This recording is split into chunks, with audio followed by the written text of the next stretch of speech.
So let's go this route, right? We're in a meeting, we're negotiating your salary, and you tell me you want $20 an hour as opposed to what? Quick math. That's what, $45,000 a year, right? $20 an hour, roughly. So so you want to make $25 an hour with strong possibility for overtime, and instead of making $48,000 annually. So if I understand you right, and I just want to talk this out to make sure that we're on the same page, you're assuming that you're going to work overtime, and I respect the fact that you want to get paid overtime. Well, what if we offer quarterly bonuses based on overtime worked? The downside that I worry that you're not considering is what happens on the weeks when you work less than 40 hours. Because those do happen from time to time. I mean, again, we just got through a pandemic.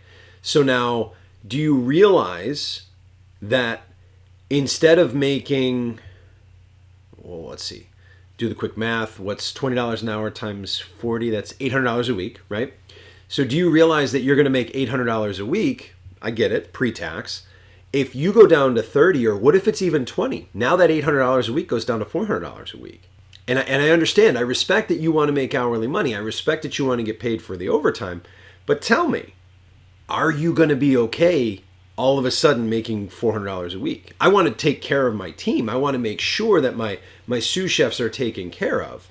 I just don't want you to be short-sighted. Again, helping them see the decisions that they're making in the bigger picture. And you do what you want. But I know from my preference, again, and maybe it's old school, maybe it's an old school mentality. I don't know. Maybe it is, maybe it's not. But I would much rather make $175,000 a year. Or let's go back to executive sous chef days. I would much rather make $90,000 a year and not have to worry about fucking punching in or anything. Right? Or tracking my schedule. Yeah, definitely. There are times when I wish I could have had some overtime money. Absolutely.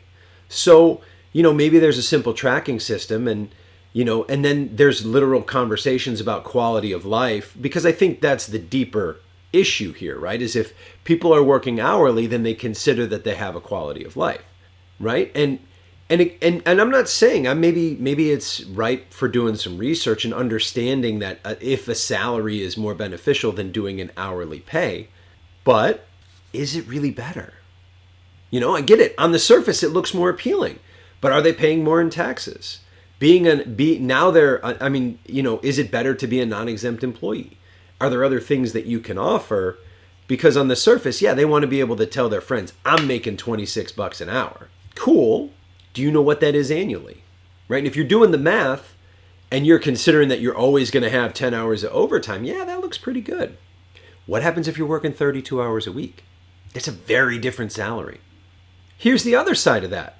Here's the other side. You're assuming that you're going to fill 8 hours of work with the work that you need to do, right? And you're paid salary, right? So you have to work those 8 or 10 hours. So now the work fills those 8 hours or 10 hours, right? Now, if you're salaried, when your work's done, your work's done.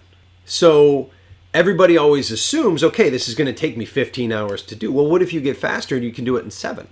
Is that a problem?